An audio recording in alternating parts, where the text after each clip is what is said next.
NASA práve recyklovala 98% moču a potu kozmonautov na ISS. Inžinieri sú nadšení. Áno, úspech závisí od lepšej recyklačnej technológie pre kozmonautov moč. Vedec tvrdí, že tento mesiac bude schopný povedať svetu, či mimozemšťania existujú. Vesmír je dvakrát starší, ako sme si mysleli, a to 26,7 miliárd rokov. Objavená ultramasívna čierna diera je 33 miliárd krát masívnejšia ako Slnko.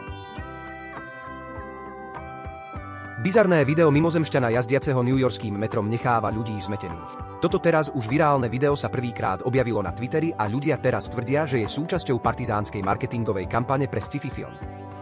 Ľudia čerpajú toľko podzemnej vody, že sa posunula zemská OS, zistila štúdia. Na Marse sa pred 50 rokmi našiel mimozemský život, ale NASA ho omylom zabila, tvrdí vedec. Muž tvrdí, že na Marse spozoroval čerstvo vyrezané dvere.